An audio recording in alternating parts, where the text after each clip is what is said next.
नमस्कार, आप देख रहे हैं एसपीएन 9 न्यूज और मैं हूं आपके साथ मनीष कुमार सैनी। दिल्ली में विधानसभा चुनाव होने के बाद जब परिणाम सामने आते हैं तो भारतीय जनता पार्टी 27 सालों बाद जीत का बड़ा परचम लहराती है और 10 साल से दिल्ली की सत्ता पर काबिज रहने वाली आम आदमी पार्टी को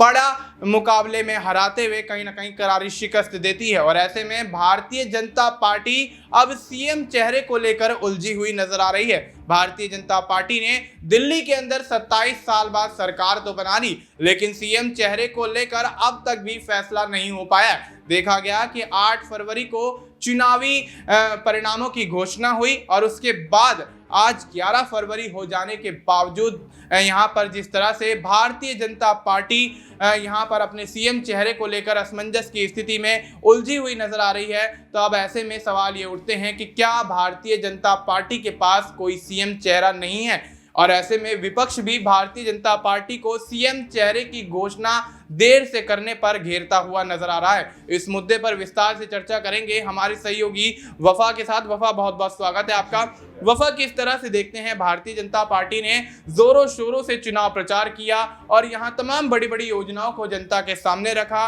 और आम आदमी पार्टी को हराने में कामयाब भी रही, लेकिन अब देखा जा रहा है सीएम चेहरे को लेकर प्रवेश वर्मा, मनोज तिवारी, बांसुरी स्वराज, रेखा गुप्ता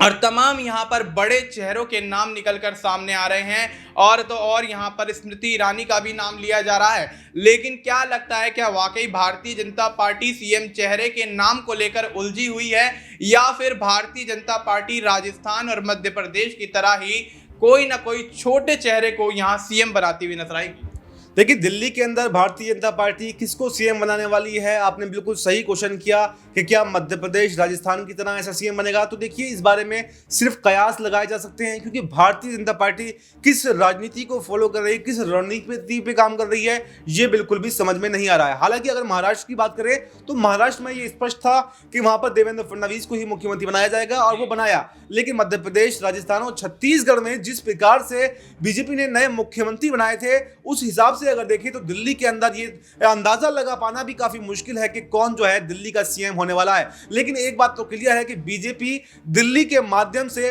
बिहार को या फिर पंजाब को साधने का प्रयास कर सकती है, क्योंकि बिहार में इसी साल के अंदर चुनाव होने हैं, इसी साल के अंत में, और पंजाब में भी 2027 में चुनाव है और वहां पर आम आदमी पार्टी की सरकार है। तो ऐसे में जो पंजाब में बीजेपी कभी अपनी पकड़ नहीं बना पाई, तो वो दिल्ली के माध्यम से, क्योंकि जैसे केजरीवाल ने दिल्ली के माध्यम से पंजाब को साधने का प्रयास किया था, तो बीजेपी भी आम आदमी पार्टी से सीख लेकर दिल्ली में सरकार बनाकर पंजाब को साधने का प्रयास भी कर सकती है। तो ऐसे में यह भी कहा जा रहा है कि बीजेपी एक सीएम के साथ में 2 डिप्टी सीएम भी दिल्ली के अंदर बनाने वाली है। लेकिन कौन सीएम होगा, कौन डिप्टी सीएम होगा, इस पर कोई भी औपचारिक पुष्टि अभी तक बीजेपी की तरफ से नहीं की गई है। लेकिन ये कहा जा रहा है, ये कयास लगाए जा रहे हैं कि एक महिला चेहरों को भी इन 3 चेहरों में जगह जरूर मिलने वाली, यानी या तो सीएम या फिर 2 डिप्टी सीएमओं से एक डिप्टी सीएम जो है वो महिला चेहरा होने वाली है और एक जो है वो पूर्वांचली चेहरा जरूर रहने वाला है इन 3 चेहरों में से,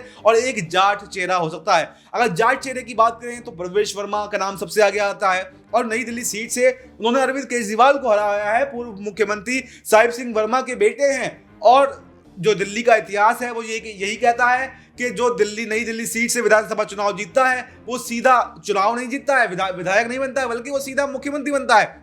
चाहे आप 1998 से लेकर उठाकर के देख लीजिए, 1998 से लेकर 2013 तक शीला दीक्षित जीती नई दिल्ली सीट से और मुख्यमंत्री बनी, और 2013 के बाद से लगातार जो है अरविंद केजरीवाल जीते और सीधे मुख्यमंत्री बने। यानी ये काफी दिलचस्प है ये बात कि नई दिल्ली सीट से जो जीतता है वो सीधा मुख्यमंत्री बनता है। तो अगर इस हिसाब से हम देखें तो प्रवेश वर्मा का नाम आगे है, जाट चेहरों में भी वो आगे हैं। लेकिन अगर बात करते हैं पूर्वांचली चेहरों को आगे बढ़ाने की बात है तो उसमें मनोज तिवारी का नाम आगे आता है, उसमें कपिल मिश्रा का नाम आगे आता है, उसमें आगे अभय वर्मा का नाम आगे आता है। तो ये 3 नाम ऐसे हैं जो पूर्वांचली चेहरे हैं जिससे बिहार को साधने का प्रयास बीजेपी कर रही है। तो ऐसा हो सकता है या तो मनोज तिवारी जो पहले पिछली बार जो है सीएम चेहरा भी थे तो उनको जगह मिल सकती है, लेकिन इस बार कपिल मिश्रा और अभय वर्मा जो है इनका नाम भी सामने आ रहा है, इनको कोई बड़ी जिम्मेदारी मिल सकती है। इसके अलावा महिला चेहरे की अगर बात करें तो रेखा गुप्ता का नाम है, शिखा राय का नाम है, ये तमाम नाम हैं जो सीएम डिप्टी सीएम की रेस में चल रहे हैं। लेकिन फाइनल क्या निष्कर्ष निकलने वाला है, क्या, हालांकि अभी पीएम मोदी जो है अमेरिका के दौरे पर है, कहा जा रहा है कि जब पीएम मोदी वापस लौट करके आएंगे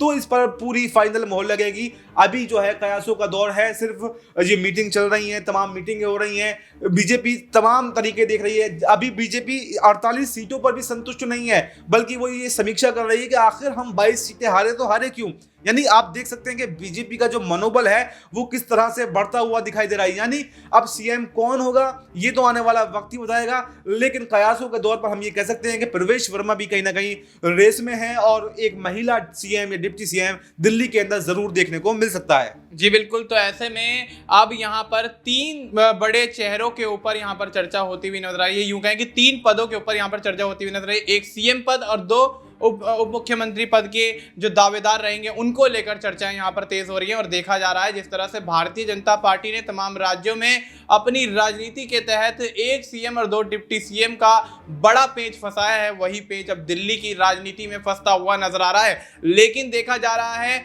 बिहार विधानसभा चुनाव को मद्देनजर रखते हुए किसी पूर्वांचली को यहाँ सीएम बनाने के दावे ठोके जा रहे हैं, जिस तरह से वफा ने भी समझाया। और ऐसे में देखा जा रहा है अब यहाँ पर पूर्वांचलियों का साथ लेने के लिए या पूर्वांचलियों को मजबूत करने के लिए बिहार विधानसभा चुनाव को साधने के लिए जिस तरह से भारतीय जनता पार्टी की तरफ से ये घोषणा की गई है कि आने वाले समय में जो भी सीएम चेहरा या डिप्टी सीएम का चेहरा होगा उसमें से पूर्वांचली चेहरा जरूर होगा। और ऐसे में अभय वर्मा और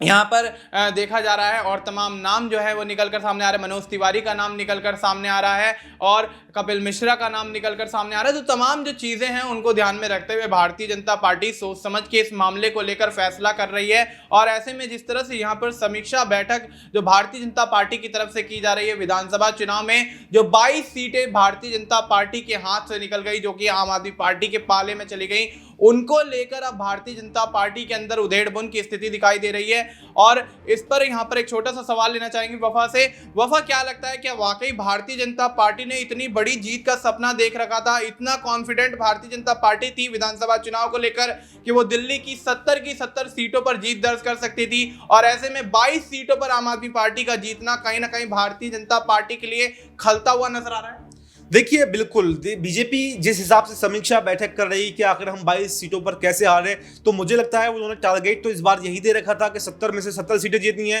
क्योंकि वो उसको जानते थे कि दिल्ली की जनता का मूड जब स्विंग होता है तो पूरा एक साथ स्विंग होता है। क्योंकि जिस तरह से 2013 में मात्र 28 सीटों पर आम आदमी पार्टी जीती थी, लेकिन 2015 में चुनाव होते हैं तो आम आदमी पार्टी